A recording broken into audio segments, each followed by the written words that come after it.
Google describes a shadow ban as a ban that renders your hashtags undiscoverable by the vibrant users. This is way too loose a description. So what is a shadow ban? Have you ever heard of shadow banning?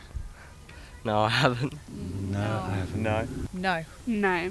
No. A shadow ban can mean more than being hidden away from broad hashtags. Sometimes it can be a complete silencing, the inability to comment, like pictures, or type captions on your own post, a complete censorship, and it seems that the target is women. But why does this happen? Women are getting censored online. Do you know why? Why do you reckon that would be the case? I imagine nudity or saying, being outspoken. Because inappropriate images are spread of them, I don't know. Have you heard anything about that? I haven't, no. No. I'm assuming something inappropriate. I feel like people can't afford to actually get proper models, so they just take other people's images. Generally, people make an educated guess that the censorship comes from nude images, but nobody seems to know for certain. Rumours of advertisers and investors not wanting their product put in front of certain posts, even though women have been seen in advertising since it began. Some say it's not wanting children to see certain content, yet in an easy search on and offline, provocative pictures of men can be found with no real backlash. Huge women's clothing company Honey Birdette has been hit with a 75,000 strong petition trying to take down their advertising for being too pornographic. This is not the case. And do you think that this is pornographic? No. I wouldn't class it as pornography. No.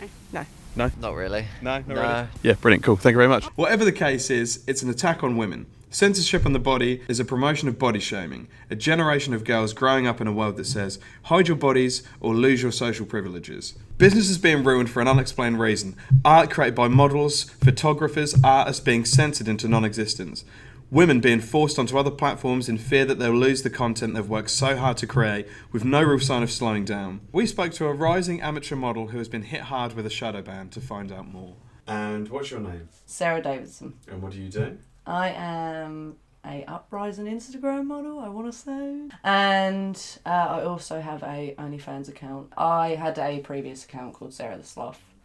And I would constantly get back. I did a shoot. There wasn't any, it wasn't crossing any of Instagram's guidelines. But it got struck down, so I tried putting it up again, maybe removing a certain picture that would have struck it down before, and it struck again, and then I just literally got shadow banned for a whole month. Wasn't able to comment, or even post a caption. My voice got basically removed from me on Instagram.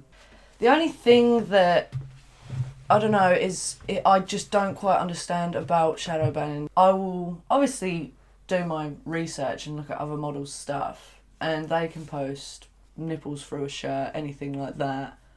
But I think it's the ones with less followers that seem to get attacked as well, the most. So you say you had a picture taken down. Yeah. Do you want to talk about that? Yeah. It was the milk bath shoot. Nothing was fully breaking the barriers there at all. It got struck down. You can either continue and move forward from that, or you can basically appeal against it. So I appealed against it because I was like, no, there's definitely nothing wrong with this photo. They were like, no, that's fine. We've reviewed it and it's back up now.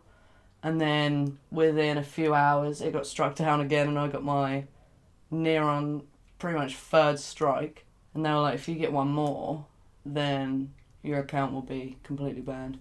The stuff from random strangers can result in just common comments like slut and slag and stuff like that, all down to death threats. I've received death threats for shoots before. In those moments, you just know that they're no one and they're small-minded people, so that's the best thing you can do about it, is take it on the chin. It's really, really harsh, and people seem to forget that that's the thing about it, is that I am just a person, but it gets treated completely differently to that. They just think, oh, you're on social media and you're doing all this, you must be superhuman. It's like, nope, not at all.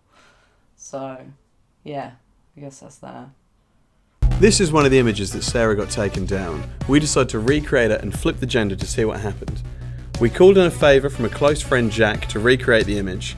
We couldn't use the same location, so we had to get as close as possible. Using my room and similar lighting, we were able to get relatively close to the original image. Here's the final product. The image has stayed up for the past 2 weeks with no repercussions and has surprisingly gained more traction than a post with a female model. This shows there's a clear problem with Instagram's infrastructure that needs to be addressed. Luckily, with shadow banning gaining more and more attention, with accounts such as Everybody Visible taking action against Instagram's harsh policies, we'll see a change in the near future.